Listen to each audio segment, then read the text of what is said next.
আল্লাহ রাব্বুল আলামিন বলেন, وقال الضعفاء للذين استكبروا إنا كنا لكم تبعا। জাহান্নামের ভিতরে নেতাদের সঙ্গে দেখা হয়ে যাবে, তখন অনুসারীরা বলবে, ও আমার নেতারা, তোমার অনুসরণ করেছিলাম, ইন্না কুন্না লাকুম তাবান, আমরা তো তোমার অনুসারী ছিলাম, যা বলছো তাই শুনেছি। তুমি বলেছো অমুকের বাড়ি আগুন লাগাও, আগুন লাগাইছি। তুমি বলেছো পোস্টার লাগাও, সারা রাত পোস্টার লাগাইছি। তুমি বলেছো বোমা মারো, স্কুল কলেজ ইউনিভার্সিটিতে সমানে বোমা মারিয়া মিনি ক্যান্টনমেন্ট বানাই দিছি, বড় যুদ্ধক্ষেত্র বানাই দিছি, যা কইছো তাই শুনছি। আজকে এই যে জাহান্নামে আসলাম, ফাহাল আনতুম মুগনুনা আন্না মিন আযাবিল্লাহি মিন শাই। ও নেতা, আজকে কি আল্লাহর আযাব থেকে একটু শাস্তিও কি তুমি কমায় দিতে পারো? তোমার কথা মতোই তো চলছি, তোমার কথা শুনেই তো আজকে জাহান্নামে আসলাম। সুপ্রিয় দর্শক, আসসালামু আলাইকুম রাহমাতুল্লাহ। আজকের আলোচনায় থাকবে এমন এক প্রেরণাময় ওয়াজ যা আমাদের হৃদয়কে নাড়া দেবে, মনকে করবে প্রশান্ত। আলোচনা করছেন প্রখ্যাত আলিমে দ্বীন, ইসলামিক চিন্তাবিদ আল্লামা দিলওয়ার হোসেন সাইদি রাহিমাহুল্লাহ। চলুন শুরু করা যাক। আউযু বিল্লাহি মিনাশ শাইতানির রাজীম। বিসমিল্লাহির রাহমানির রাহিম। وقال الذين لا يرجون لقاءنا لولا أنزل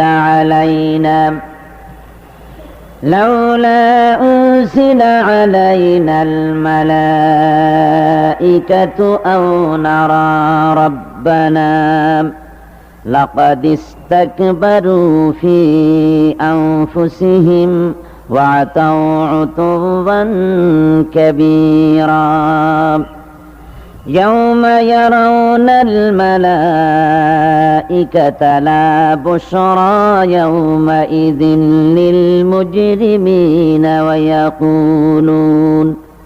ويقولون حجرا محجورا صدق الله العظيم। এখানে আল্লাহ পাক বলছেন, যে সমস্ত লোক আমার সঙ্গে আমার সম্মুখে উপস্থিত হওয়ার শঙ্কা বোধ করে না, অর্থাৎ কিয়ামতের দিন আমার সামনে আসতে হবে, আমার সামনে উপস্থিত হতে হবে, এ ব্যাপারে যাদের ভয় নাই, তারা বলে লাউলা উনজিলা আলাইনাল মালাইকা, আমাদের কাছে কেন ফেরেশতা পাঠানো হয় না, আও নারা রাব্বানা, নতুবা নয়তো আমরা আল্লাহকে, আমাদের রবকে আমরা দেখতে চাই। লাকাদ ইস্তাকবারু ফি আনফুসিহিম, তারা তাদের মনের ভেতরে একটা দাম্ভিকতা পোষণ করতেছিল। ওয়া আতাউ উতুওয়ান কাবীরা, আর এরা বিদ্রোহ এবং অবাধ্যতার সীমা লঙ্ঘন করেছিল। একথার দ্বারা এটা বলা হচ্ছে যে অবিশ্বাসীদের একটি বক্তব্য ছিল এই, যে আল্লাহ পাক যদি বাস্তবিকই মানুষের কাছে কোনো হেদায়েতের বাণী শোনাতে চান, তাহলে শুধু রসুলের কাছে ফেরেশতা পাঠাবেন, এটা কেমন কথা? আমাদের সকলের কাছে ফেরেশতা আসা উচিত। আর এই ফেরেশতারা প্রত্যেকের বাড়ি বাড়ি গিয়ে বলা উচিত যে তোমাদের আল্লাহর পক্ষ থেকে তোমাদের জন্য এই হেদায়েত, এরকম বাড়ি বাড়ি ফেরেশতা দেওয়া দরকার। অথবা বিরাট জনসমাবেশ করে সেখানে ফেরেশতারা দাঁড়ায় বক্তব্য রাখবে, আল্লাহর কথা বলবে, যে আল্লাহর এই হেদায়েত এসেছে।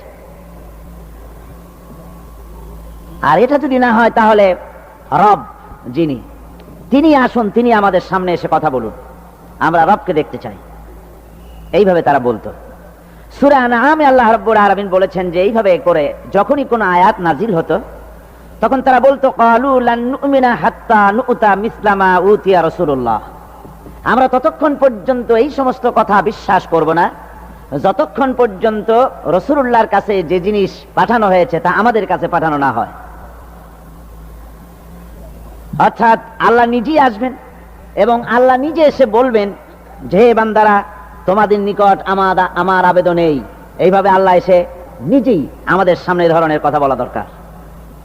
অবিশ্বাসীদের এই সমস্ত কথার জবাবে আল্লাহ রাব্বুল আলামিন বলছেন ولو نزلنا عليك كتابا في قرطاس فلمسوه بأيديهم আল্লাহ রাব্বুল আলামিন বলেন, আমি যদি আপনার প্রতি ওহীর আকারে কিতাব নাজিল না করে যদি কাগজে লেখা কোরআন শরীফ কাগজে লেখা কিতাব যদি নাজিল করে দিতাম, এমনকি তারা যদি তা স্পর্শ করেও দেখতো, তাহলে তারা কি বলতো?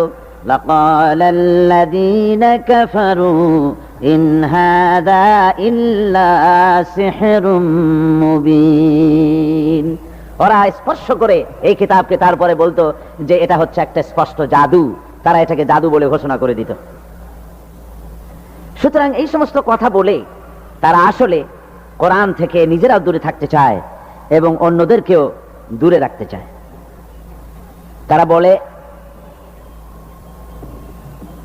আল্লাহ রাব্বুল আলামিন বলছেন, ইয়াউমা ইয়ারাউনাল মালাইকাতা লা বুশরা ইয়াউমা ইযিল লিল মুজরিমিন। যেদিন আসলে তারা ফেরেশতা দেখবে, যেদিন তারা আসলেই ফেরেশতা দেখতে পারবে, সেদিনটা অপরাধীদের জন্য কোনো সুসংবাদের দিন হবে না।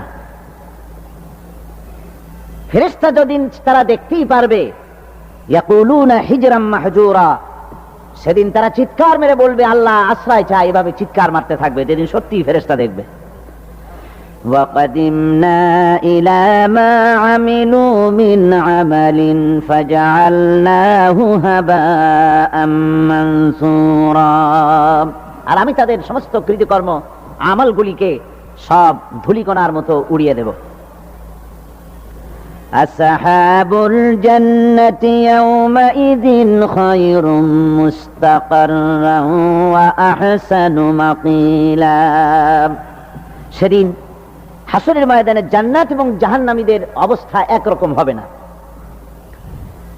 যারা জান্নাতের অধিকারী হবে তারা উত্তম জায়গায় অবস্থান করবে, কল্যাণজনক জায়গায় অবস্থান করবে এবং দ্বিপ্রহরে সময় কাটাবার জন্য তারা উত্তম স্থান লাভ করবে। অর্থাৎ জাহান্নামীরা আর জান্নাতীরা কিয়ামতের দিন তাদের এক অবস্থা হবে না। ওই প্রচন্ড রৌদ্রের তাপে জাহান্নামীদের কষ্ট হবে ঠিকই, কিন্তু জান্নাতীদের কোনো কষ্ট হবে না। সুবহানাল্লাহি ওয়া বিহামদিহি। আল্লাহ রাব্বুল আলামিনের হাবিব জনাবে মুহাম্মদ রাসূলুল্লাহ সাল্লাল্লাহু আলাইহি ওয়াসাল্লাম বলেছেন, কিয়ামতের ময়দানে আল্লাহর কসম করে বলছি, সেদিন জাহান্নামীদের ভীষণ কষ্ট হবে আর জান্নাতীদের জন্য অত্যন্ত আসান হবে, অবস্থাটা খুবই আরামের হবে।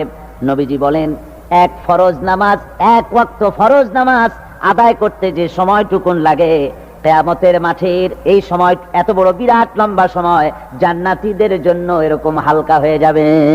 সুবহানাল্লাহ। হযরত আবু সাঈদ খুদরী রাদিয়াল্লাহু তাআলা আনহু হাদিস কেন বর্ণনা করেছেন, এক ওয়াক্ত নামাজ, একটা ফরজ নামাজ পড়তে যতটুকুন সময় লাগে এতটুকুন সময়ের ভেতরে জান্নাতীদের কারবার শেষ হয়ে যাবে। সুবহানাল্লাহ ওয়া বিহামদিহি। আর ওদের কারবার তো শেষই হবে না। وَيَوْمَ تَشَقَّقُ السَّمَاءُ بِالْغَمَامِ وَنُزِّلَ الْمَلَائِكَةُ تَنزِيلًا। ওরা ফেরেশতা দেখতে চায়। সেদিন আসমান সমূহ বিদীর্ণ হয়ে মেঘ পুঞ্জ বেরিয়ে আসবে, আত্মপ্রকাশ করবে। তার ভেতর থেকে ফেরেশতারা ক্রমাগত নাজিল হতে থাকবে। আর অবস্থাটাই হবে, আল মুলকু ইয়াওমাইযিনিল হাক্কু লির-রাহমান ওয়া কানা ইয়াওমান আলাল কাফিরিনা আসীরা। আর সেদিনে বাদশাহী হবে কেবলমাত্র রহমানেরই। ওয়া কানা ইয়াওমান আলাল কাফিরিনা আসীরা। আর সেই কিয়ামতের দিন, সেই সময়টা হবে কাফেরদের জন্য বড়ই কঠিন। এখানে কিয়ামতের কিছু কথা বলা হচ্ছে, কিছু আভাস দেওয়া হচ্ছে যে আসমান সমূহ বিদীর্ণ হয়ে মেঘ পিণ্ড বেরিয়ে আসবে এবং তার থেকে ক্রমাগত ফেরেশতারা নাজিল হতে থাকবে। আল্লাহর হাবিব বলেছেন, কেউ যদি কিয়ামতের দৃশ্য দেখতে চায় সেজন্য সূরা ইজা শামসু কুবিরাত ওয়া ইজা সামাউন ফাতারাত ইজা সামাউন শাক্কাত, এই সূরাগুলি যেন পড়ে, তাহলে কিয়ামতের দৃশ্য তার চোখের সামনে প্রতিভাত হবে। কিয়ামতের দৃশ্যটা আসলে কেমন হবে সেই সূরাগুলি তেলাওয়াত করলে সে বুঝতে পারবে।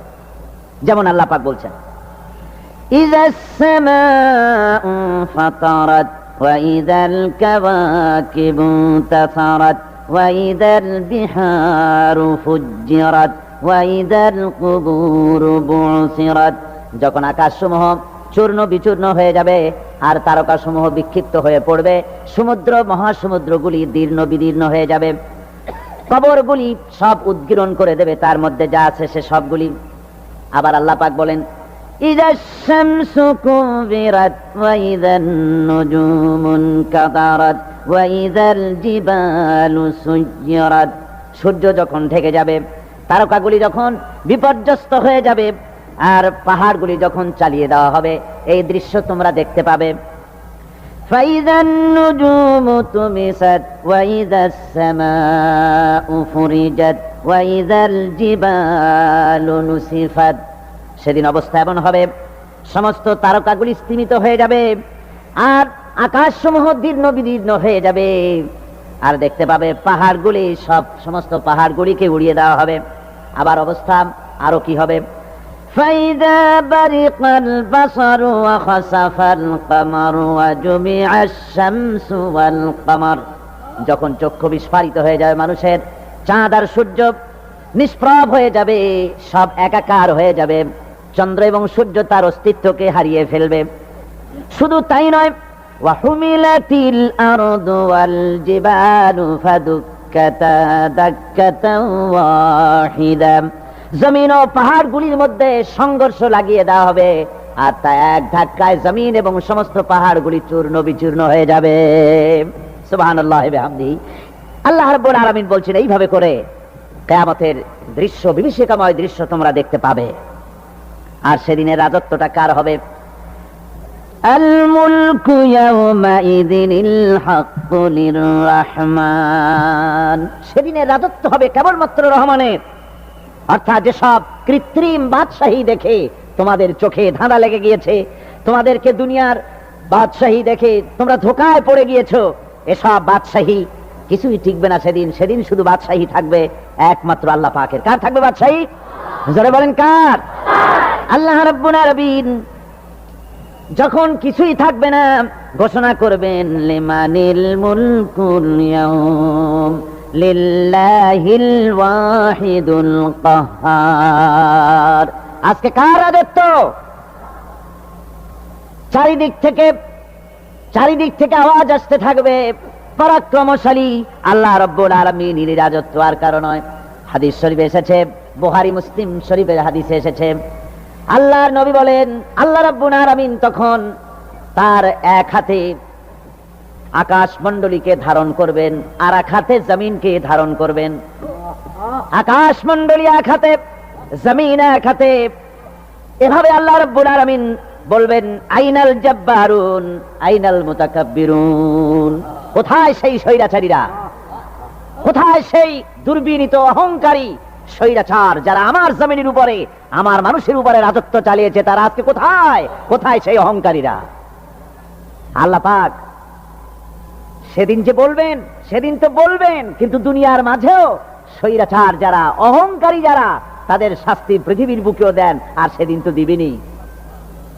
কত স্বৈরাচার আমরা দেখলাম, কত অহংকারী দেখলাম, যাদের তর্জনী হেননে লক্ষ কোটি কোটি মানুষ উঠতো আর বসতো। তাদের জিল্লাতির সঙ্গে আল্লাহ রাব্বুল আলামিন কতজনকে বিদায় করে দিলেন। ফুলের মালা নিয়ে কুলাতে পারে নাই, পা থেকে শুরু করে গলা পর্যন্ত ফুলের মালা দিয়া ডুবাই দিল ভক্তরা। আবার আল্লাহ রাব্বুল আলামিন এমন শাস্তি দিলেন, ফুলের মালার পরিবর্তে জুতার মালা নিয়ে জেলের মধ্যে ঢুকাইয়া দিলেন। ঠিক কিনা গান? অহংকারী আর স্বৈরাচার যারা হয়, আল্লাহ পাক এভাবে তাদের দৃষ্টান্ত দেখিয়ে দেন। আমরা কত দেখলাম, 9 বছরের রাজা, 10 বছরের সাজা।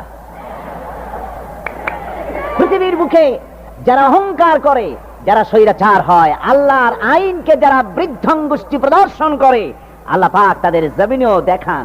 এখানে চূড়ান্ত ফয়সালা আল্লাহ করেন না, আসল ফয়সালার জায়গা তো আছেই, তবে এখানে নমুনা দেখায় দেন। কিন্তু মুশকিল হচ্ছে, ইতিহাসের সবচাইতে বড় শিক্ষা হলো, ইতিহাস থেকে মানুষেরা শিক্ষা গ্রহণ করে না। একজনে যে কাম করে বিপদে পড়ে, আর একজন এসে আবার সেই পথেই অগ্রসর হয় নিশ্চিত মৃত্যুর পথে। আমার বন্ধুগণ, আল্লাহ পাক বলছেন সেই দিন আমার রাজত্ব হবে, আর কারো রাজত্ব হবে না।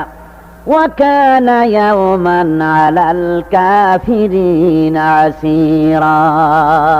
আর ওই দিনটা, ওই কিয়ামতের দিন হবে কাফেরদের জন্য সবচাইতে কঠিন। সবচাইতে কঠিন হবে কাদের জন্য? কাফেরদের জন্য। কাফের কারা? কাফের হচ্ছে তারা যারা নাকি আল্লাহর আইনকে অস্বীকার করেছে, আল্লাহকে অস্বীকার করেছে, আল্লাহর আইনকে অস্বীকার করেছে। ওরা কি? কাফের। কুফর শব্দের অর্থ হচ্ছে গোপন করা। এই জন্য অন্ধকার রাতকে আরবিতে কাফের বলা হয়েছে, অর্থাৎ যা সব জিনিসকে অন্ধকার দিয়ে ঢেকে দেয়। তো কুফর হচ্ছে সেই জিনিস যা মহাসত্যকে ঢেকে দেয়, সত্যকে, মহাসত্যকে ঢেকে দেয় যে জিনিস, সেটাকে কুফর বলা হয়। আর এই কাফের অন্ধকারে ঘুরে মরে, সে কোন আলোর খোঁজ পায় না। আল্লাহ রাব্বুল আলামিন বলেন, কাফেরদের কথা এখন শোনাচ্ছেন আল্লাহ পাক, ওয়াল্লাযীনা কাফারু আউলিয়াউহুমুত তাগুতু ইউখরিজুনাহুম মিনান নূরি ইলাজ যুলুমাত। যারা কাফের, যারা কুফরি অবলম্বন করেছে, তাদের সাহায্যকারী আর পৃষ্ঠপোষক হচ্ছে তাগুত। তাগুত বলা হয় সেই শক্তিকে যে শক্তি শুধু নিজেই আল্লাহর আইন অমান্য করে বসে থাকে না, বরং অন্যদেরকে আল্লাহর আইন অমান্য করতে বাধ্য করে। ওদেরকে আরবিতে কি বলা হয়? তাগুত বলা হয়। আর এই তাগুতি শক্তি, এই তাগুত হয় তার সাহায্যকারী, যা তাকে আলো থেকে টেনে অন্ধকারের ভেতরে নিয়ে যায়। আর কাফের হচ্ছে আল্লাহ পাকের ভাষায়, অর্থাৎ কোরআনের ভাষায়, কাফের হচ্ছে সবচাইতে নিকৃষ্ট প্রাণী, সবচাইতে নিকৃষ্ট জীব। মহাসত্যকে যারা অস্বীকার করেছে, যারা আল্লাহকে মানে না, যারা আল্লাহ কোরআনকে মানে না, যারা ইসলামকে স্বীকার করে না, তারা সবচাইতে নিকৃষ্ট প্রাণী। আল্লাহ রাব্বুল আলামিন বলেন, ইন্না শাররাদ দাওয়াবি ইনদাল্লাহিল্লাযীনা কাফারু ফাহুম লা ইউমিনুন। নিশ্চয়ই আল্লাহর জমিনে সব বিচরণশীল জীব যত আছে, আল্লাহ বলছেন আমার জমিনে বিচরণশীল জীব যত আছে, তার মধ্যে সবচাইতে নিকৃষ্ট প্রাণী হলো যারা ঈমান আনে নাই, যারা বিশ্বাস করে না আমি আল্লাহকে, যারা পরকালকে বিশ্বাস করে নাই, যারা কোরআনকে বিশ্বাস করে নাই, যারা ইসলামকে বিশ্বাস করে নাই, পৃথিবীর মধ্যে তারা সবচাইতে নিকৃষ্টতম প্রাণী। আল্লাহ বলেন শুধু নিকৃষ্ট জনক, নিকৃষ্ট প্রাণী বললেই সারে না, এরা হলো চতুষ্পদ জানোয়ারের মতো। কে বলতেছেন? আমি বলছি না, কিন্তু আল্লাহ পাক বলতেছেন চতুষ্পদ জানোয়ারের মতো কাফেরেরা। ওয়ামাসালুল্লাযীনা কাফারু কামাসালিল্লাযী ইয়ানঈকু বিমা লা ইয়াসমাউ ইল্লা দুআআন ওয়া নিদা। এই কাফেরদের দৃষ্টান্ত হচ্ছে সেই রাখালের মতো, যে রাখাল তার পশুদেরকে ডাকে, আর ওই পশুরা একটা ডাক শোনে মাত্র, কিন্তু কি যে বলে তা তো পশুতে বোঝে না। ভালো বুঝতে পেরেছেন? সুম্মুন বুকুমুন উমিয়ুন ফাহুম লা ইয়াকিলুন। এরা বোবা, এরা বধির, এরা অন্ধ, এ কারণেই কোনো কথা বোঝে না। এরা চতুষ্পদ জানোয়ারের চাইতেও নিকৃষ্ট, যাদেরকে আমি আল্লাহ বলেন, যাদেরকে আমি চোখ দিলাম, চোখ থাকতে হক দেখলো না, সব দেখলো, হক দেখে নাই চোখ দিয়া, এই চোখ দিয়া সব দেখলো, নারীর সৌন্দর্য উপভোগ করলো, আর নারীর অঙ্গ প্রত্যঙ্গ নিয়ে নানা ধরনের গল্প লিখলো, কবিতা লিখলো, কিন্তু এই সৌন্দর্য যিনি দিলেন তারেও চিনল না। একদা সুখদায়ক প্রমোদা বদন দর্শন করি বম ঝরিল নয়ন, হেসে কহে সে রূপসী সবিস্ময় মন, কহ দেখি মহাশয় কহ কি কারণ, বিষয়ে বিরাগী তুমি ভুবনে প্রচার, কি হেতু জন্মিল তব মানস বিকার, সামান্য ললনা রূপ করি দর্শন, উচিত না হয় তব অশ্রু বরিশন। বুজুর্গ ব্যক্তি ওই মহিলার দিকে তাকিয়ে তাকিয়ে কাঁদতেছেন। সুন্দরী মহিলা বলেন, আল্লাহর বুজুর্গ বান্দা, আপনি এলাকার ভিতরে বুজুর্গ এবং পীর হিসাবে, বুজুর্গ ব্যক্তি হিসাবে আপনি বিখ্যাত। আজকে আমাকে এখানে দেখে আপনি আমার দিকে তাকায় আমার রূপ উপভোগ করতেছেন আর কাঁদতেছেন। আপনার মতো সংসার বিরাগী মানুষ আমার মতো একটা সুন্দরী মেয়েকে দেখে ভাবে কাঁদা ঠিক না। বুজুর্গ ব্যক্তি বলছেন, হেসে কহিলাম বালে করহ শ্রবণ, নেত্র ঝরে তবু হেতু ভেব না এমন, যে শিল্পী রচিল ওই সুধাংশু বদন, তাহার তরে ঝরে নেত্র নয়নে জীবন। ও আল্লাহর বান্দি, আমি তোমাকে দেখি কান্দি না, আমার চোখে পানি বেরিয়ে গেছে। তোমারে দেখে আমি মনে মনে ভাবলাম, এত সুন্দর করে যিনি মানুষ বানিয়েছেন, না জানি ওই আল্লাহ রব্বুল আলামিন কত বড় সুন্দর। আমার ভাইরা, সুতরাং চোখ থাকতে ওরা আল্লাহ রাব্বুল আলামিনের কুদরত ওরা দেখে নাই, কান থাকতে কোরআনের আওয়াজ ওদের কানের মধ্যে ঢোকে নাই, বিবেক থাকতে আল্লাহর দ্বীনকে বুঝতে পারে নাই, চিন্তা করতে পারে নাই। আল্লাহ রাব্বুল আলামিন বলেন, উলাইকা কাল্লানাম, এরা হলো চতুষ্পদ জানোয়ার, বালহুম আদল। শুধু জানোয়ার না, জানোয়ারের চাইতেও নিকৃষ্ট এমনই জানোয়ার। আল্লাহ বলেন শুধু জানোয়ার না, জানোয়ারের মতো শুধু খায় জনমের মতো। والذين كفروا يتمتعون ويأكلون كما تأكل الأنعام। এই কাফেরগুলির কাম শুধু ফুর্তি করা, গান বাজনা, নাটক, গল্প, এই সব কাজ তাদের। নামাজ নাই, রোজা নাই, আল্লাহর চিন্তা নাই, তাহাজ্জুদ নাই, পরহেজগারি নাই, শুধু গান আর নাচ। দেখেন না ফুর্তি। এই যে 1 জানুয়ারি রাত 12টার সময় আমার ঘুম ভেঙে গেল, এই যেখানে আমি ছিলাম, বিকট আওয়াজ। আমি মনে করলাম পাশের বাড়ি বুঝি ডাকাত পড়ছে। পরে বাড়িওয়ালা আমাকে বললেন যে ডাকাত না, বোধহয় এই নিউ ইয়ার সেলিব্রেট হচ্ছে, নতুন বৎস উদযাপন হচ্ছে, বোমা দিয়ে শহরবাসীর আরামের ঘুম হারাম করে এগুলি করা হচ্ছে। এ তো গেল 1 জানুয়ারি। আর যখন আমাদের নিজেরটা যখন আসে, অর্থাৎ 1 বৈশাখ, তখন দেখছেন অবস্থা 1 বৈশাখে। এবছর আমাদের দেশে 1 বৈশাখে ঢাকায় যে দৃশ্য আমি টিভির মধ্যে দেখলাম, তাতে আমার মনে হয়নি যে 12 কোটি মুসলমানের দেশে রাজধানীতে এই দৃশ্য হচ্ছে। আমার মনে হচ্ছিল এটা বুঝি কলকাতা অথবা অন্য কোনো শহর হবে। আমি দেখলাম সমস্ত যুবক যুবতী, নারী পুরুষ, বিভিন্ন বয়সের লোক সব একসঙ্গে রাস্তায় নেমেছে, নাচতেছে। তার মধ্যে বুদ্ধিজীবী আছে, শিক্ষিত লোক আছে, সমানে নাচতেছে। আর তাদের মুখোশ পরা, বানরের মুখোশ, কুকুরের মুখোশ, শুকরের মুখোশ, ঘোড়ার মুখোশ, পাতিশিয়ালের মুখোশ, এই মুখোশ পরে এভাবে নাচতেছে। আমি চিন্তা করলাম, নববর্ষের সাথে কুত্তার মুখোশের সম্পর্ক কি? নববর্ষের সাথে পাতি শ্রীগালের মুখোশের সম্পর্ক কি? তাহলে ওরা কি বলতে চায় যে আগামী বছরটা আমরা কুত্তার ভূমিকায় অ্যাক্টিং করব, অথবা শ্রীগালের মতো ধূর্তামি করব জাতির সাথে? তারপরে কি করলো? সকাল বেলায় যুবক যুবতী 1 বৈশাখ সূর্য উদয়ের আগে রমনা লেকের পাড়ি গিয়ে সব দাঁড়িয়েছে বাসন্তী রঙের শাড়ি পরে। তারপরে সেখানে দাঁড়িয়ে সূর্য উদয়ের পানে তাকিয়ে সকাল বেলায় ভাবে করজোর করে বলছে, এসো হে নববৈশাখ স্বাগতম হে। নববৈশাখ অলক্ষে বোধহয় এটা শুনে বলতেছে, বাবাজিরা আমারে ডাকতেছো, অপেক্ষা করো, আমি আসতেছি। আমারে ডাকতেছো, আমি আসতেছি, কোমরে গামছা বেঁধে আসতেছি, 225 মাইল স্পিডে আসতেছি, 30 ফুট উঁচু জলোচ্ছ্বাস নিয়ে আসতেছি, নববৈশাখের মজা সাত চাকায়। আমার ভাইরা, মুসলমান নববর্ষ উদযাপনের সাথে মুসলমানের কিসের সম্পর্ক? মুসলমান যদি এই দিন উদযাপনই করে, তাহলে তাকে করতে হবে ফজরের নামাজ পড়বে। মুসলমান নববর্ষ উদযাপন করবে, ফজরের নামাজ পড়বে, তারপরে কোরআন শরীফ তেলাওয়াত করবে, দরুদ শরীফ পড়বে, আল্লাহর দরবারে হাত তুলে বলবে, রব্বুনা রাব্বিন, 1 বছর পার করে দিলাম, নাফরমানি ছাড়া কিছুই তো করি নাই, বিগত বছরে যা করেছি মাফ করে দাও, আগামী বছরটা গোটা জাতি আর দেশের জন্য কল্যাণকর মঙ্গলময় করে দাও। এটাই তো বলা উচিত ছিল নাকি? বলে তা না করে, তা না বলে, বৈশাখের পরিচালককে না দেখে সরাসরি বৈশাখকে আহ্বান করা হয়েছে।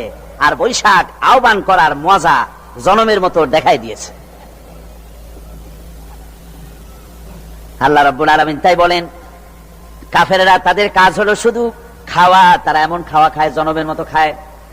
ইয়াকুলুনা কামা তাকুলুল আনাম, জানোয়ারে যেমন খায় ওই রকম খায়। তার মানে খায় একটু বিসমিল্লাহ কয় না, খায়া যখন ছেড়ে দেয় তখন আলহামদুলিল্লাহ বলে না, বাহাত দিয়ে খায়, আবার বাহাত দিয়ে খায়। ডাব একটা কাটলো, বিসমিল্লাহ নাই, খাইলো, 2-4 ঢোক খাইয়া পুরা ডাবটার ফেলাই দিল। ডাবটা কি তোমার বাজান তৈরি করছিল নাকি? একটু বিসমিল্লাহ বললা না, একটু শুকরিয়া আদায় করলা না। আমি গত এই যে ডিসেম্বর গেল, ডিসেম্বরের 16 তারিখ আমেরিকা থেকে এসেছি। ওখানে দেখলাম তারা প্রতি নভেম্বর মাসের শেষ বৃহস্পতিবার থ্যাঙ্কস গিভিং ডে অবজার্ভ করে। তা আমি জিজ্ঞেস করলাম থ্যাঙ্কস গিভিং ডে জিনিসটা কি? ওরা বলল এটা হচ্ছে এই যে গড আমাদেরকে সারা বছর ভালো খাওয়াইছেন, আমাদেরকে ভালোভাবে পড়াইছেন, সুন্দর রেখেছেন, এই জন্য আমরা গডকে থ্যাঙ্কস দেই নভেম্বরের এই শেষ দিনটিতে। সারা বছরের ভালো খাইছি, ভালো থাকছি, এই জন্য গভর্নমেন্টকে মানে গডকে থ্যাঙ্কস দিলাম। আমি আমার আলোচনায় সেখানে বললাম যে দেখেন রাশিয়ার সাথে আমেরিকার পার্থক্য তো এখানে, ওরা গডকে অস্বীকারই করেছে, গডই মানে না। আর এরা গডের নামাজ রোজা বা ইবাদত কিছু করুক আর না করুক, গডের অন্তত একটা ধন্যবাদ দেয়। ওরা ওদের ডলারে লিখেছে ইন গড উই ট্রাস্ট, প্রত্যেকটা ডলারে লেখা আমরা গডে বিশ্বাস করি। তো শুকর আদায় করলে তো আল্লাহ বাড়িয়ে দিবেন। আল্লাহ রাব্বুল আলামিনের সুন্নাত হলো শুকর যদি কেউ আদায় করে আল্লাহ বাড়িয়ে দেন। লা ইন শাকারতুম লা আযীদান্নাকুম ওয়া লা ইন কাফারতুম ইন্না আযাবি লাশাদীদ। আমার নিয়ামতের শুকর যদি আদায় করো আমি বাড়ায় দেব, আর যদি নিয়ামতের শুকর আদায় না করো তাহলে মস্ত বড় শাস্তি তোমাদের জন্য রেখেছি। তো আমেরিকা শুকর আদায় করে নিজেরা খাইয়া, কিন্তু ওদের জমিন হলো বিশাল জমিন। আমি কয়েকবার গিয়েছি এবং বহু স্টেট সফর করেছি। ওদের জমিন এত ফার্টাইল, জমিনে যদি রীতিমতো তারা ফসল ফলাতো, এই ফসল সারা দুনিয়ার দরিদ্র ভুভুক্ষ জনতাকে খাওয়াইয়া বাঁচাইতে পারত, কিন্তু ওরা তা করে না। ওরা করে কি? ওরা মুনাফার হার, বাজার দর ঠিক রাখার জন্য নির্দিষ্ট পরিমাণ জমিনে ফসল ফলায়, কিন্তু জমিন এতই উর্বর ওদের মেজারমেন্ট করা, মাপ করা, হিসাব করা ফসল হয় না, ফসল হয় বেশি। তখন বাড়তি ফসলকে তারা প্রতি বছর লক্ষ লক্ষ টন আলু আর গমকে তারা সমুদ্রে নিক্ষেপ করে। তাদের আলু এবং গম সেই সময় তারা নিক্ষেপ করে সমুদ্রে যখন ইথিওপিয়া, সুদানে মানুষ না খেয়ে মরছে। পৃথিবীর বিভিন্ন দেশে মানুষ ক্ষুধার যন্ত্রণায় যখন চিৎকার করছে আর তাদের এই চিৎকারে আকাশ বাতাস ভারী হয়ে যাচ্ছে, তখন ওরা এই কামটি করছে। তাই আমি ওই প্রথম দিন বলেছিলাম যে রাশিয়া যেমন খান খান হয়েছে, অস্তিত্ব বিলুপ্ত হয়েছে আল্লাহর সাথে নাফরমানি করার কারণে। আপনারা বলতে পারেন কমিউনিজম কি একটা সহজ ব্যাপার? একটা বিরাট শক্তি পৃথিবীর বুকে, কত দেশ তারা ডমিনেট করতেছিল। কোন যুদ্ধ নাই, কোন রক্তপাত নাই, বিনা ধাক্কায়, বিনা বাতাসে, বিনা ঝড়ে বিশাল মহিরুহু চিৎপটাং। এটা হলো কেন? কেন হলো রাশিয়ার এই দশা? আমি লালদিঘির ময়দানে বলে গেছিলাম, আমি চিন্তা করে যেটা পাইছি সেটা হচ্ছে এই দুনিয়ার সমস্ত মতবাদ আল্লাহকে কোনো না কোনো প্রকারে স্বীকার করে। তার কথা মানুক আর না মানুক, আছে একটা কিছু, এতটুকুন বলে যে আল্লাহ আছেন বা গড আছে বা একটা কিছু আছে। কমিউনিজম, সমাজতন্ত্র হলো পৃথিবীর একমাত্র নিকৃষ্ট মতবাদ, যে মতবাদ সরাসরি আল্লাহকে অস্বীকার করেছে, বলেছে আল্লাহ নাই, দেয়ার ইজ নো গড। তারা ধর্ম কাফির বলেছে। আল্লাহ পাক তাই কোন যুদ্ধ ছাড়া, কোন মারামারি ছাড়া, কোন রক্তপাত ছাড়া এই বিশাল শক্তিকে ফুৎকারে উড়িয়ে দিলেন, তুলার মতো হয়ে। গোটা রাশিয়া তুলার মতো হয়ে, পেঁজা তুলা, ধোনা তুলার মতো হয়ে সব উড়ে চলে গিয়েছে, অস্তিত্ব বিলুপ্ত হয়ে গিয়েছে। কিন্তু আমাদের দেশের খুচরা কমিউনিস্টরা এখনো স্বপ্ন দেখে। ওই যে কালকে বলেছি, তারা বলে কলমের খোসা এটা এখনো নষ্ট করা যাবে না, এটা এখনো চালু করা হবে। এখনো চীনে আছে, এখনো কিউবায় আছে। ওই কিউবা থেকে, চীন থেকে ফিদেল কাস্ট্রোর একটু আওয়াজ শোনে, চীন থেকে মিস্টার ব্যাং না কি জানি নাম, ব্যাং, এর আওয়াজ শোনে আর তাই মনে করে এ বুঝি সমাজতন্ত্রের বিজয়ের গান। না, চীন থেকে আর কিউবা থেকে যে আওয়াজ আজকে উঠতেছে, এই আওয়াজ সমাজতন্ত্রের বিজয়ের আওয়াজ নয়, এটা হলো সমাজতন্ত্রের মরণ যন্ত্রণার গোঙানির আওয়াজ। কাজী এরা দুনিয়ার বুকে শুধু আনন্দ এবং ফুর্তি করে, আল্লাহর হককে, আল্লাহকে চিনতে তারা ব্যর্থ হয়েছে। আল্লাহ রাব্বুল আলামিন বলেন, অবিশ্বাসীদের কৃতকর্ম, তাদের কাজগুলি, তাদের কর্মফল সব নিষ্ফল হয়ে যাবে। ওয়াল্লাযীনা কাফারু আ'মালুহুম কাসারাবিন বিকিআতিন ইয়াহসাবুহুল যামআনু মা। আল্লাহ পাক বলেন, কাফের যারা, অবিশ্বাসী যারা, যারা আমাকে অস্বীকার করেছে, অবিশ্বাস করেছে, তাদের আমলগুলি হলো মরুভূমির মধ্যে মরীচিকার মতো। মরুভূমির মরীচিকা, মানুষ যখন মরুভূমির ভিতর দিয়ে যায়, পানির পিপাসা লাগে, দূরে দেখে পানি চিকচিক করতেছে, আর ওই মরীচিকা যেটাকে সে পানি মনে করেছিল, হাত্তা ইযা জাআহু লাম ইয়াজিদহু শাইআ, যেটাকে সে পানি মনে করে ছুটতেছিল, যখন কাছে গেল, আল্লাহ পাক বলেন কিছুই সেখানে পায় না, শুধু মরীচিকা, বালু আর বালু। এরকম করে যারা আমার দিনকে অস্বীকার করেছে, আমাকে অস্বীকার করেছে, তারা যত ভালো কাজ করুক আর যাই করুক না কেন, তাদের কৃত কর্মগুলি এভাবে সব নিষ্ফল। এ হলো এক কথা। 2 নম্বরের কথা হলো, ওরা মনে করেছিল সমাজতন্ত্র শান্তি দেবে, কমিউনিজম শান্তি দেবে, সোশ্যালিজম শান্তি দেবে, ক্যাপিটালিজম শান্তি দেবে। এই শান্তির চিন্তা করে অগণিত মানুষকে হত্যা করে সমাজতন্ত্রের রাজত্ব যখন কায়েম করলো, 70 বছর চলে গেল, তারপরে তারা দেখলো হাত্তা ইযা জাআহু লাম ইয়াজিদহু শাইআ, কিচ্ছুই পেল না। তারা ক্ষুধার যন্ত্রণায় মরলো, কাপড় নাই, খাবার নাই। তারা ওই রাশিয়া থেকে, চেকোস্লোভাকিয়া থেকে, যুগোস্লাভিয়া দিয়া, রোমানিয়া থেকে, হাঙ্গেরি এবং পোল্যান্ড আর মঙ্গোলিয়া থেকে সেখানে সমাজতন্ত্র তাড়াতে আমরা যাই নাই। আমরা সেখানে সমাজতন্ত্রের বিরুদ্ধে তাফসীর করি নাই, ব্যাখ্যা করি নাই, বক্তব্য রাখি নাই। ওই সব দেশ থেকে সমাজতন্ত্র তাড়াইছে কে? কারা তাড়িয়েছে? না না, ওরা নিজেরাই, সেই দেশের জনগণই এটাকে উৎখাত করেছে তাদের জমিন থেকে।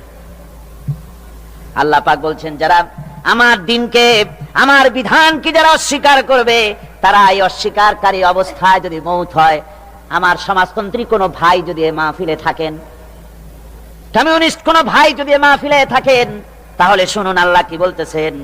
আল্লাহর দিনকে, আল্লাহর কোরআন পূর্ণাঙ্গ জীবন বিধান, অর্থনীতি আছে, সমাজনীতি আছে, রাজনীতি আছে, কথা যারা বিশ্বাস করে না, কোরআনকে শুধুমাত্র নামাজ, রোজা, হজ, যাকাত আর বেহেশত দোজখ যারা মনে করে, জীবন ব্যবস্থা মনে করে না, এই অবস্থায় যদি মারা যায়, আল্লাহ রাব্বুল আলামিন বলেন, ইন্নাল্লাযীনা কাফারু ওয়া মাতু ওয়া হুম কুফফারুন উলাইকা আলাইহিম লানাতুল্লাহি ওয়াল মালাইকাতি ওয়ান নাসি আজমাইন।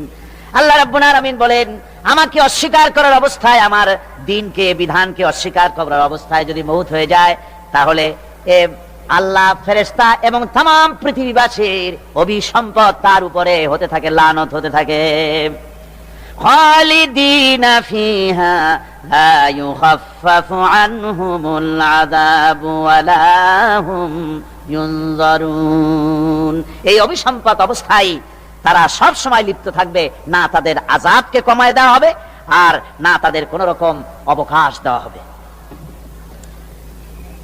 এখন আরো মজবুত কথা আসতেছে, ওয়ায়াউমা ইয়া'দ্দুল যালিমু আলা ইয়াদাইহি ইয়াকুলু ইয়া লাইতানি ইত্তাখাযতু মা'আর রাসূলি সাবিলা। সেদিন জালিমেরা নিজেদের হাত কামড়াতে থাকবে। কোন দিন? বুঝেন না কথা? কোন দিন? কিয়ামতের দিন। কিয়ামতের দিন জালেমেরা নিজেদের হাত কামড়াতে থাকবে আর বলবে, ইয়া লাইতানি ইত্তাখাযতু মা'আর রাসূলি সাবিলা। আমার আল্লাহর দিন কি যারা বুঝতে পারেন না, বরং বিরোধিতা করেন যারা, তাদেরকে বিশেষভাবে বলি, সকলকে বলছি, তাদেরকে বিশেষভাবে বলতেছি। আল্লাহ পাক বলেন, কিয়ামতের দিন যারা এই অবস্থায়, কিয়ামত হবে, কিয়ামতে যারা উঠবে, তারা নিজেদের হাত কামড়াতে থাকবে। জালেম বলা হয়েছে তাদেরকে, যারা আল্লাহর দিনকে মানে নাই, দিনকে অস্বীকার করেছে, ওরাই জালিম। এরা কিয়ামতের দিন নিজের হাত কামড়ে আর বলবে, ইয়া লাইতানি, হায় রে, আমি যদি রাসূলের সঙ্গী হতাম, রাসূলের আইন কানুন যদি মেনে নিতাম, যদি আমি রাসূলের কথা মানতাম, যদি আমি রাসূলের সঙ্গী হতাম, যদি রাসূলের পথ ধরতাম। ইয়া ওয়াইলাতা লাইতানি লাম আত্তাখিয ফুলানান খালিলা। হায় দুর্ভাগ্য, হায় আমার ভাগ্য, যদি আমি অমুককে বন্ধু বলে গ্রহণ না করতাম। আমার যুবক ছেলেরা, স্কুল কলেজগামী ইউনিভার্সিটিগামী ছাত্ররা, খুব ভালো করে শোনো আল্লাহ পাক কি বলছেন। কিয়ামতের দিন বলতে থাকবে, হায় রে, যদি আমি যদি অমুককে বন্ধু বলে গ্রহণ না করতাম কতইটা ভালো হতো। অমুকরে বন্ধু বলে গ্রহণ করেছিলাম, সে করলোটা কি? লাকাদ আযাল্লানি আনিয যিকরি বা'দা ইয জাআনি ওয়া কানা আশ-শাইতানু লিল ইনসানি খাযুলা। এই তো আমাকে প্ররোচিত করেছিল, সেই নসিহত আমাকে মানতে দেয়নি যা আমার কাছে এসেছিল। আমি যে কথাগুলো শুনলাম, কোরআনের কথা, হাদিসের কথা, রাসূলের কথা, এই বন্ধুটা এই আমাকে ফিরায় রাখছে, বলছে যে না, এগুলি মৌলবাদীদের কথা, এগুলো শোনো কি, কোরআনের কথা, এগুলি কি মানবে, এই জাতীয় কথা বলে আমাকে ফিরায় রেখেছে। এই জন্য আল্লাহর বিধান হচ্ছে, আল্লাহর বিধান অনুযায়ী রাসূলের অনুসরণ যারা করেছে তাদের সঙ্গেই বন্ধুত্ব হওয়া দরকার। অসৎ চরিত্রের বন্ধু হিসাবে কাউকে গ্রহণ করলে পরে পরকালে জাহান্নামে যাওয়া ছাড়া পথ থাকবে না। অসৎ বন্ধুদের সঙ্গে চলাফেরা করার কারণে যারা দিনকে অস্বীকার করেছে, দিন বোঝে নাই, কিয়ামতের দিন যখন জাহান্নামে যাবে, জাহান্নামের ভেতরে এক ফাঁকে শয়তানের সঙ্গে দেখা হয়ে যাবে। কার সাথে দেখা হবে? মিস্টার ইবলিস। এই মিস্টার ইবলিসের সঙ্গে জাহান্নামে দেখা হয়ে যাবে। দেখা হওয়ার সাথে সাথে এরা বলবে, বেটা তুই তো সর্বনাশ করেছিস আমাদের ওয়াসওয়াসা দিয়া। শয়তানের কিন্তু দেখা যায় না, কিন্তু ওখানে দেখে বলবে যে তুমি তো আমার এই সর্বনাশটা করছো। শয়তান জবাবে বলবে, وقال الشيطان لما قضي الأمر إن الله وعدكم وعد الحق। চূড়ান্ত ফয়সালা হয়ে যাওয়ার পর শয়তান বলবে, দেখো আল্লাহ ওয়াদা করেছিলেন হক, ওয়াদা, তার ওয়াদা ছিল একদম সত্য। ওয়া ওয়া'আদতুকুম ফাখলাফতুকুম, আর আমিও একটা ওয়াদা করেছিলাম, আমি তা আজকে খেলাপ করলাম। অর্থাৎ আল্লাহ যে ওয়াদা করেছিলেন সে ওয়াদা ছিল খাঁটি। আল্লাহ ওয়াদা করেছিলেন কিয়ামত হবে, ঈমানদার সেদিন মুক্তি পাবে, আর কাফের জাহান্নামে যাবে, একথা আল্লাহ বলেছিলেন। তোমরা আল্লাহর কথা মানো নাই, আমি যা বলেছিলাম, আমার কথা ছিল পরকাল বলে কিছু নাই, ইট, ড্রিঙ্ক এন্ড বি মেরি, খাও আর ফুর্তি করো জনমের মতো। এই বেলা ভাই মদ খেয়ে নাও, কাল নিশীথের ভরসা কই, চাঁদনি জাগিবে যুগ যুগ ধরি, আমরা তো আর রব না সই। ঢালো সুরা সখী, মিটাও পিয়াসা, পাইকারি দরে ঢালো, জনমের মতো খাও। এই কথাগুলি আমি বলেছিলাম। আর আমি বলেছিলাম পরকাল নাই, আখিরাত নাই, জীবন বিধান বলতে এগুলি কিচ্ছু না, এগুলি সব ছেড়ে দাও। এই যে বলছিলাম, আমি আজকে ওয়াদা ভঙ্গ করলাম। وما كان لي عليكم من سلطان, আর আমার কাছে তো কোনো দলিল ছিল না, ক্ষমতাও ছিল না। আল্লাহর কাছে ক্ষমতা ছিল। আলেমরা কথা বলেছে দলিল দিয়ে, রাসূল কথা বলেছেন দলিল দিয়ে, আর আমার কাছে তো কোনো দলিল ছিল না। আমি একটা বলছি, আমার কাজটা কি ছিল? ইল্লা আন দাউতুকুম ফাস্তাজাবতুম লি, আমি তো শুধু একটা কাজ করেছিলাম, ময়দানে দাঁড়াইয়া, মঞ্চের উপরে দাঁড়িয়ে কতগুলি কবুতর উড়ায় দিয়ে বললাম, ভাইয়ের আমার, বোনের আমার। আর এই ডাকের সাথে পাগলের মতো কোনো কিছু বিবেচনা না করে সব আমার পেছনে দৌড়ালে। কেন দৌড়াইস? আমি তো বাধ্য করি নাই, আমি তো মাথায় লাঠি মারি নাই। এজন্য কবি বলতেছেন, क्या हंसी आती है मुझे हजरत इंसान पर, क्या हंसी आती है मुझे हजरत इंसान पर, फेल बत्तू खुद करे लानत करे शैतान पर। মানুষের উপরে তার কৃত কার্য দেখে আমার হাসি আসে, খারাপ কাজ করে নিজে আর বদনাম দেয় শয়তানের। শয়তান বলবে, দেখো আমি তো কোনো দলিল টলিল কিছুই দেই না, শুধু একটা ডাক দিলাম, আমার পথে আসো, আমি তোমাদের খাইতে দেব, পড়তে দেব, আমার এই পথে আসো, এই বলে দাওয়াত দিলাম, ডাক দিলাম, আর কোন রকম বিবেচনা করা ছাড়াই আমার পিছনে দৌড় দিলে। ফালা তালুমুনি ওয়ালুমু আনফুসাকুম, আজকে আমারে মারামত করো না, আমারে গালাগালি দিল না, দিয়ে কোনো লাভ হবে না। নিজেকে নিজেরা ধিক্কার মারো, নিজের কপালে খা দাও আর ধিক্কার মারো। কেন আমার কথা মানছিলা? কোরআনের কথা শোনো নাই কেন? একটু জোরে সরে দরুদ শরীফ পড়েন। সালাতুন ইয়া রাসূলুল্লাহ আলাইকুম সালামুন ইয়া হাবিবাল্লাহ আলাইকুম, তাড়াতাড়ি করেন। সালাতুন ইয়া রাসূলাল্লাহ আলাইকুম, সালামুন ইয়া হাবিবাল্লাহ আলাইকুম। জোরে বলেন।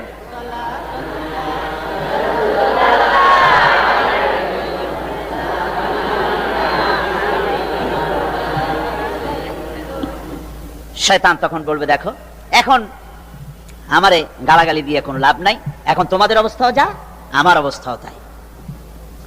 এরপরে জাহান্নামে নেতাদের সাথে অনুসারীদের দেখা হয়ে যাবে। প্রথম দেখা হইলো কার সাথে? জোরে কোন, কার সাথে দেখা হইলো? এবার দেখা হবে নেতাদের সাথে। ভালো করে শোনেন, নেতারা যদি থাকেন মাহফিলে নেতারাও শোনেন, আর অনুসারীরা যারা আছেন তারাও শুনুন। আল্লাহ রাব্বুল আলামিন বলেন, وقال الضعفاء للذين استكبروا إنا كنا لكم تبعا। জাহান্নামের ভিতরে নেতাদের সঙ্গে দেখা হয়ে যাবে। তখন অনুসারীরা বলবে, ও আমার নেতারা, তোমার অনুসরণ করেছিলাম। ইন্না কুন্না লাকুম তাবান, আমরা তো তোমার অনুসারী ছিলাম, যা বলছো তাই শুনেছি। তুমি বলেছো অমুকের বাড়ি আগুন লাগাও, আগুন লাগাইছি। তুমি বলেছো পোস্টার লাগাও, সারা রাত পোস্টার লাগাইছি। তুমি বলেছো বোমা মারো, স্কুল কলেজ ইউনিভার্সিটিতে সমানে বোমা মারিয়া মিনি ক্যান্টনমেন্ট বানাই দিছি, বড় যুদ্ধক্ষেত্র বানাই দিছি, যা কইছো তাই শুনছি। আজকে এই যে জাহান্নামে আসলাম, ফাহাল আনতুম মুগনুনা আন্না মিন আযাবিল্লাহি মিন শাই। ও নেতা, আজকে কি আল্লাহর আযাব থেকে একটু শাস্তিও কি তুমি কমায় দিতে পারো? তোমার কথা মতোই তো চলছি, তোমার কথা শুনেই তো আজকে জাহান্নামে আসলাম। আমার বন্ধুগণ, নেতা তখন বলবে, ক্বালু লাউ হাদানাল্লাহু লাহাদাইনাকুম সাওয়াউন আলাইনা আজাযিনা আম সাবারনা মা লানা মিন মাহিস।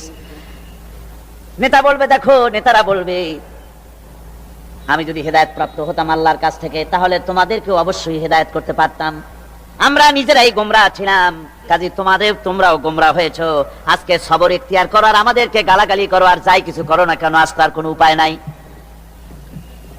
এই জন্য আমি যারাই রাজনীতি করেন, যারাই ছাত্র আন্দোলন করেন, সকলকেই বলছি, এই দুনিয়ার জীবনে বন্ধু এবং নেতা নির্বাচনে যদি ভুল করে বসেন, তাহলে কিয়ামতের দিন চরম মূল্য দিতে হবে।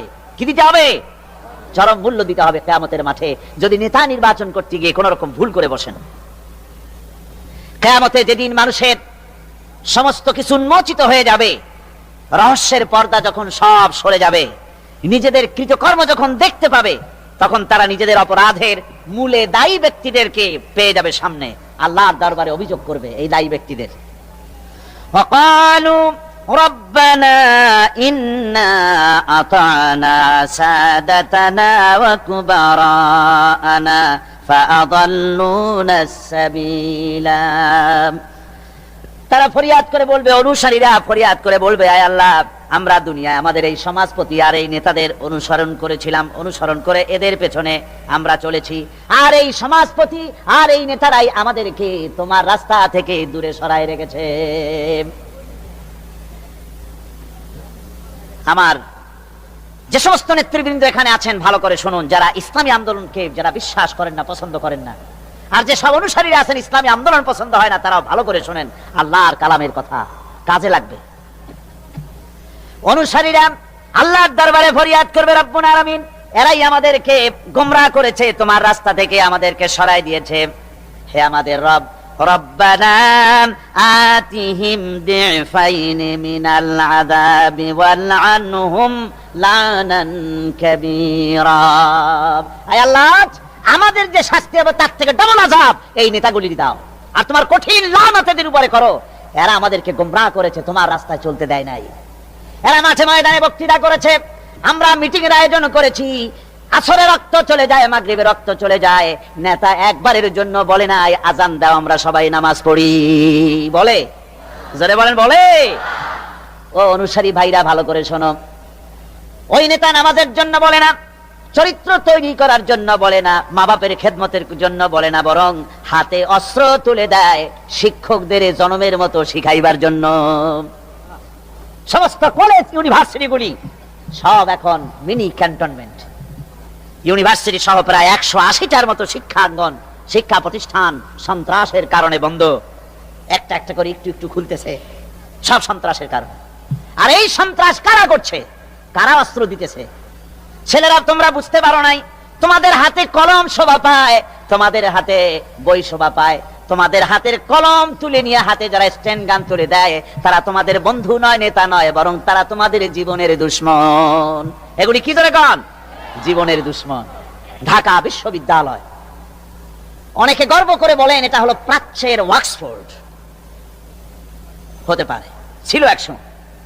এখন সেই প্রাচ্যের অক্সফোর্ড এখন হয়েছে ছোট্ট একটি ক্যান্টনমেন্ট।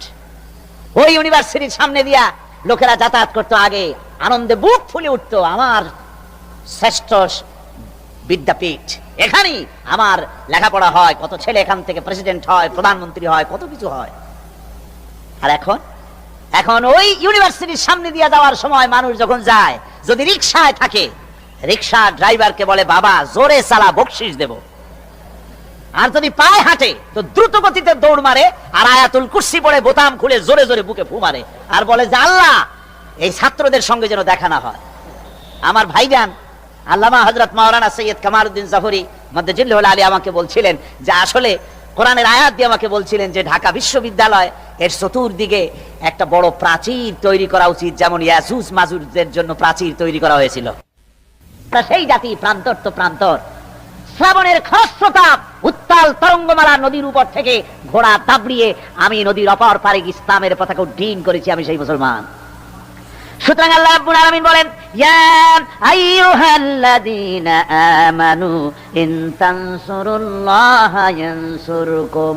ও বিশ্বাসীরা, তোমরা যদি আল্লাহর মদদ করো, আল্লাহ তোমাদের মদদ করবেন। তোমরা আল্লাহর সাহায্য করো, আল্লাহ তোমাদের সাহায্য করবে। আল্লাহর কি সাহায্য করবেন আপনারা? আল্লাহ ধান কম হয়েছে না চাউল কম হয়েছে? কি সাহায্য করবেন? আল্লাহর সাহায্য মানে ইসলামের সাহায্য। আপনি যদি ইসলামের সাহায্য করেন, আল্লাহ রাব্বুল আলামিন আপনাকে সাহায্য করবেন। আর সাহায্য এমন ভাবে করবেন, ইতিহাসে বহু কথা আছে, আমি সংক্ষেপ করে দিচ্ছি।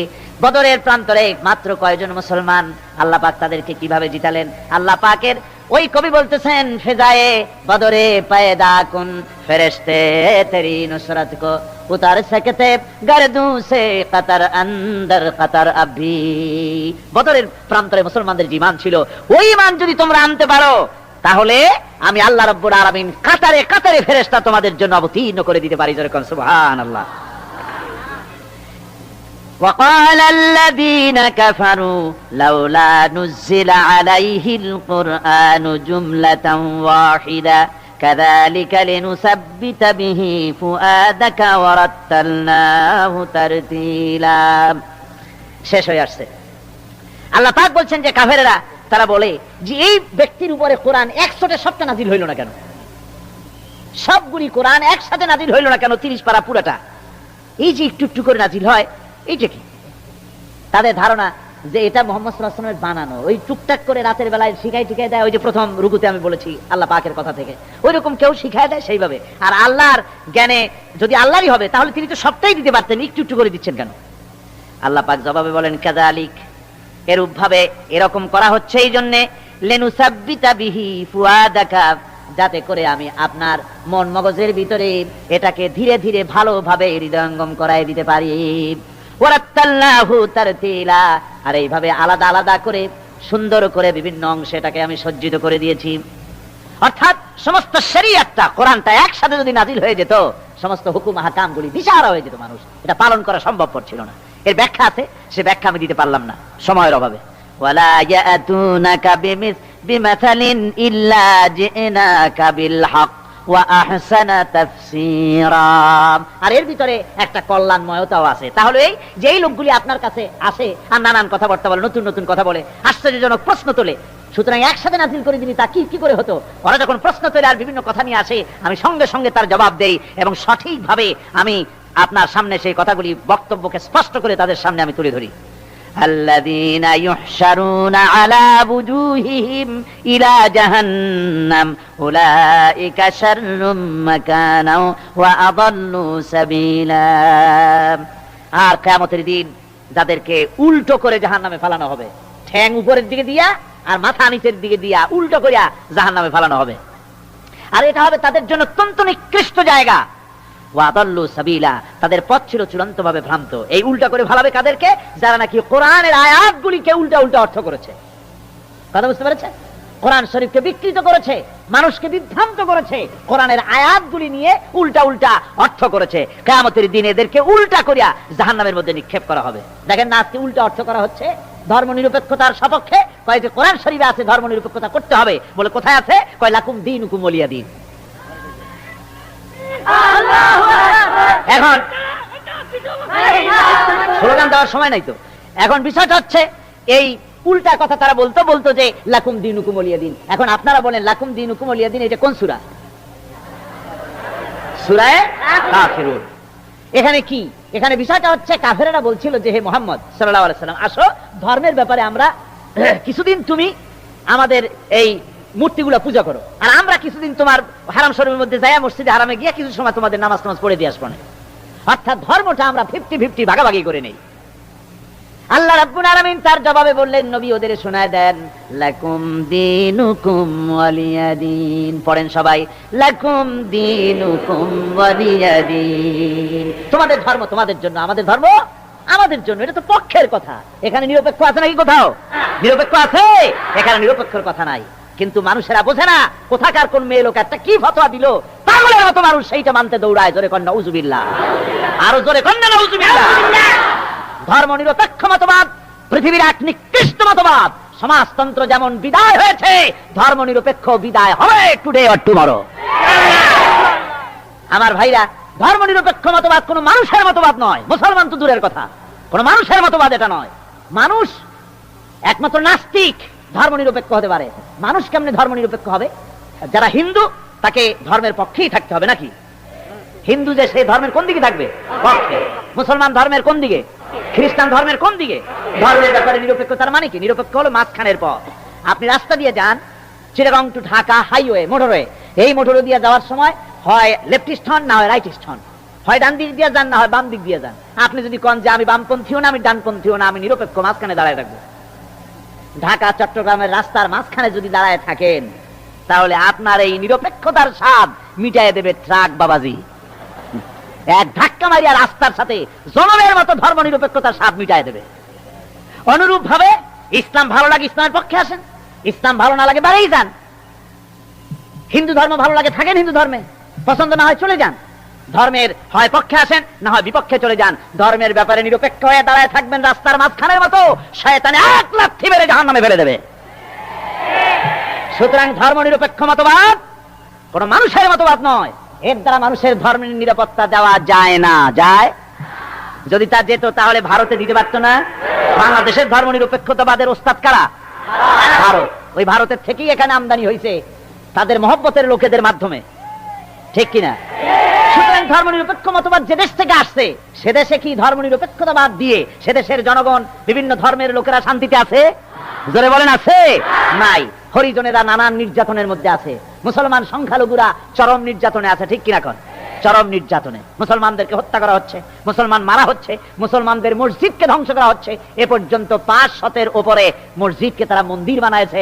বাবরি মসজিদকে তারা রামের জন্মস্থান বানাইছে। আবার শুনতে পাচ্ছি দিল্লি শাহী মসজিদকে তারা কৃষ্ণের জন্মস্থান বানায় ছাড়বে। এই হলো ধর্ম নিরপেক্ষ মতবাদ। আমার বন্ধুগণ, কই আমরা তো আমাদের দেশের একটা মন্দিরও আজ পর্যন্ত মসজিদ বানাই নাই। বানাইছি নাকি? বলেন, বানাইছি? একটা মন্দির মসজিদ বানানো হয়েছে কোন নমুনা আছে? তার কারণ কি? তার কারণ আমরা মুসলমান। ধর্ম নিরপেক্ষ মতবাদে বিশ্বাস করি না, মানি না।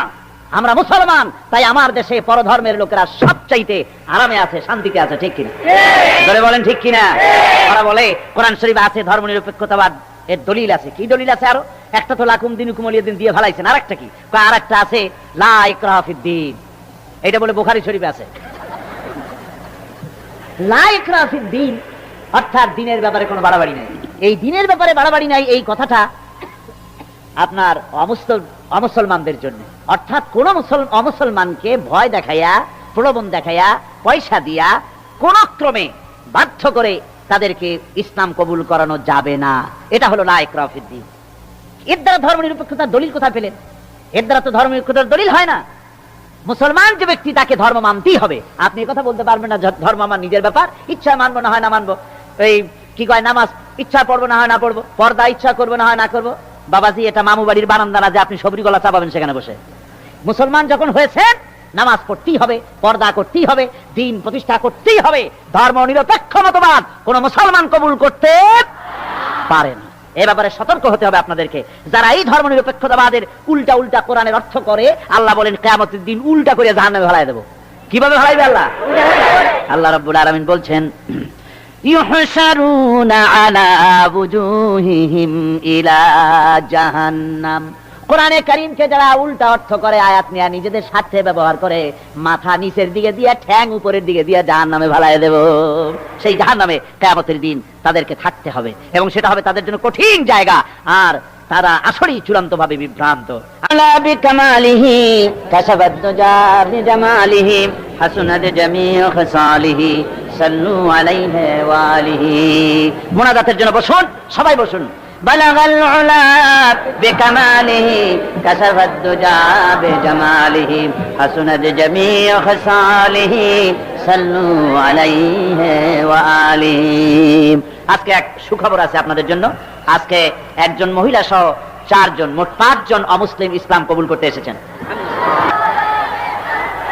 আপনারা বসেন, আমি 4 জনকে দাঁড় করাবো। মোট 5 জন, তো কথা বলবেন না। মোট 5 জন। একজন মহিলা পর্দার আড়ালে থেকে তিনি মুসলমান হবেন, আর বাকি 4 জন পুরুষকে আমি দাঁড় করিয়ে আপনাদেরকে দেখাবো। আপনারা নিজেরা দাঁড়াবেন না, সবাই বসেন। এনাদের পরিচয় আমি দিচ্ছি। একজনের নাম হচ্ছে উত্তম কুমার দাস, বাড়ি হচ্ছে সেনবাগ, নোয়াখালী।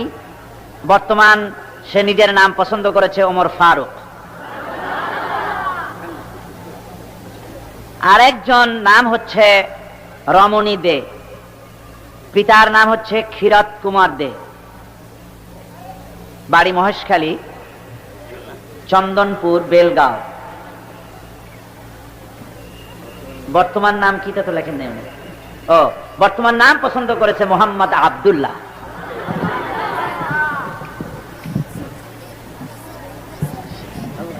আরেকজন হচ্ছেন খ্রিস্টান, তার নাম হচ্ছে জোহন রোমিও রডারিক্স, বাড়ি নোয়াখালী। বর্তমান নাম তিনি পছন্দ করেছেন মোহাম্মদ আজিজুল হক। আরেকজন পূর্বের নাম হচ্ছে পান্নালাল রায়, বখতারহাট, সন্দ্বীপ। বর্তমান নাম পছন্দ করেছেন ওমর ফারুক। আর মহিলা যিনি, তার পুরাতন নাম রীতা চাকমা, পিতা শুভ বিহারী চাকমা, রাঙ্গামাটি। বর্তমান নাম তিনি পছন্দ করেছেন সেলিনা আক্তার। যে মহিলা ইসলাম কবুল করবেন, তিনি আমাদের সাথে সাথে এখানে আমরা যা পড়বো এটা আপনি উচ্চারণ করবেন আমাদের সাথে সাথে। মহিলা ক্যাম্পে তিনি আছেন, ওখানে বসে আপনি উচ্চারণ করবেন। আর আপনারা দাঁড়ান।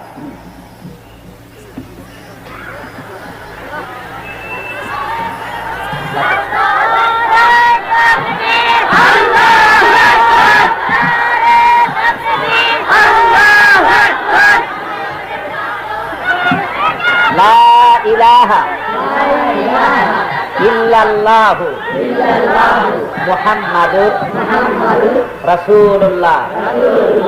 আল্লাহ ছাড়া কোনো ইলাহ নাই, মাবুদ নাই, উপাস্য নাই। মুহাম্মদ সাল্লাল্লাহু আলাইহি ওয়াসাল্লাম আল্লাহর প্রেরিত রাসূল। আশহাদু আল্লা ইলাহা ইল্লাল্লাহু ওয়াহদাহু লা শারীকা লাহু ওয়া وأشهد أن محمدا আব্দুহু ওয়া রাসূলুহু আমি সাক্ষ্য দিচ্ছি আল্লাহ ছাড়া কোনো ইলাহ নাই উপাস্য নাই মাবুদ নাই তিনি এক একক নিরঙ্কুশ তার কোনো অংশীদার নাই আমি আরো সাক্ষ্য দিচ্ছি মুহাম্মদ সাল্লাল্লাহু আলাইহি ওয়াসাল্লাম আল্লাহর প্রেরিত রাসূল। সালাম দেন সকলকে, আসসালামু আলাইকুম। আমি এখন, ওনারা তো এক মুহূর্ত আগেও মুশরিক ছিলেন, এক মুহূর্ত আগ পর্যন্ত মুশরিক ছিলেন, এখন ওনারা আমাদের দ্বীনি ভাই। ওনাদের সঙ্গে আমাদের সম্পর্ক কি? ওনারা আমাদের দ্বীনি ভাই। সুতরাং ইসলামের এই অঙ্গনে, এই পবিত্র অঙ্গনে ওনারা প্রবেশ করলেন। ওনাদের জীবনে শিরক এবং যত রকমের গুনাহ করেছেন, রাসূল পাক সাল্লাল্লাহু আলাইহি ওয়াসাল্লাম বলেছেন যে কলেমা পড়ার সাথে সাথে জীবনের সমস্ত গুনাহ খাতাকে আল্লাহ পাক মাফ করে দিয়েছেন। একটা বাচ্চা তার মায়ের পেট থেকে যেমন মাসুম হয়ে পৃথিবীতে আগমন করে, নিষ্পাপ বেগুনাহ মাসুম হয়ে যেমন আসে, এই চারটি লোক আর ঘরের ভেতরে আমাদের যে বোন ইসলাম কবুল করলেন, এনারা নবজাতক সন্তানের মতো বেগুনাহ এবং মাসুম আল্লাহ পাক এখন করে দিয়েছেন। আমি এখন এই বিশাল জনতার পক্ষ থেকে এই মাসুম আল্লাহর বান্দাদেরকে, ইসলামে ওনারা নতুন এসেছেন তাই আলিঙ্গন করে ওনাদেরকে সম্মানিত করছি।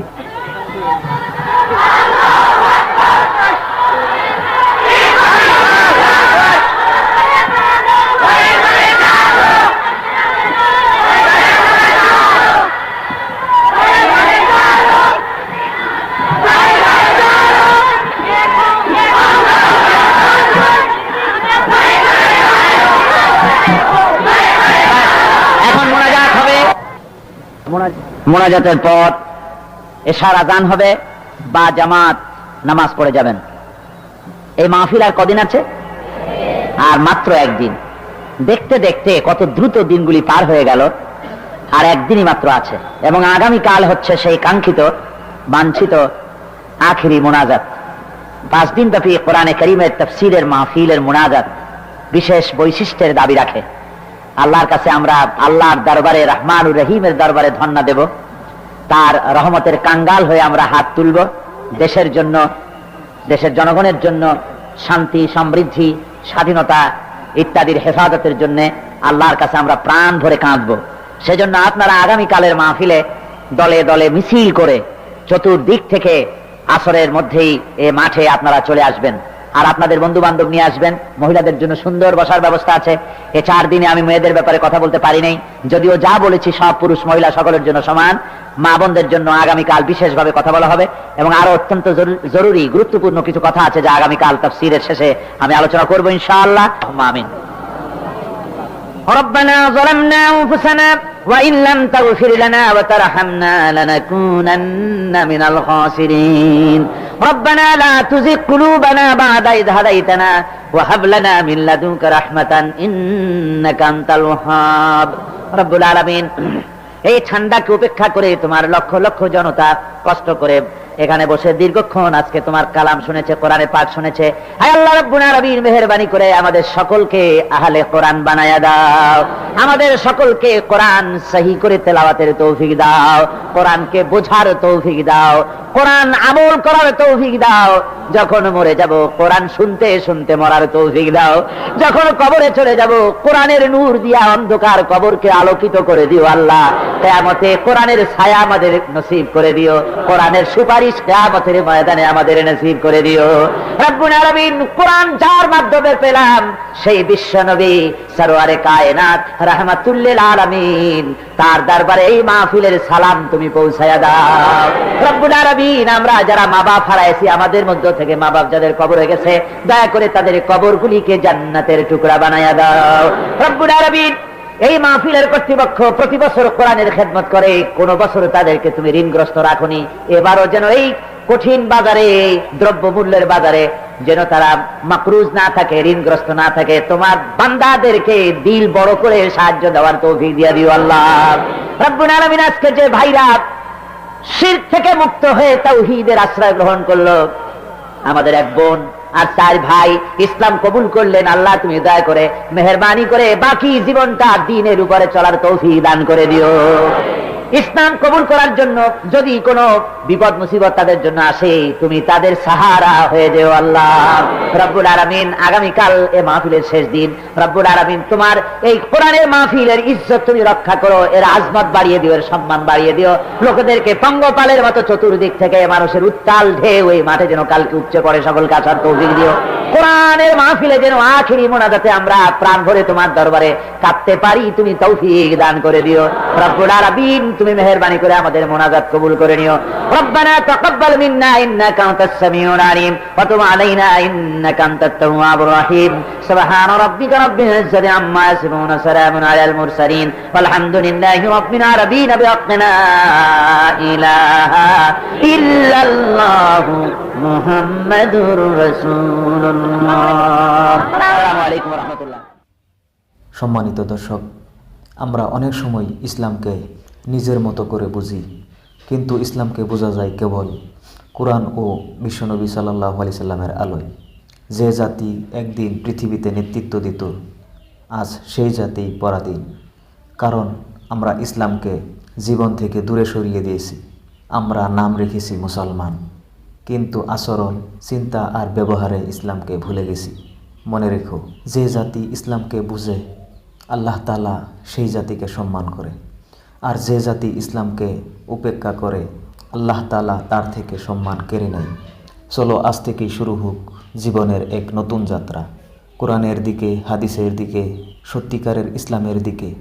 এই ওয়াজটি যদি তোমার ভালো লেগে থাকে তবে ভিডিওটি শেয়ার করো, আর এমন আরও ভিডিও পেতে আমাদের চ্যানেল জান্নাতের পথ সাবস্ক্রাইব করে রাখো। আসসালামু আলাইকুম ওয়া রাহমাতুল্লাহ।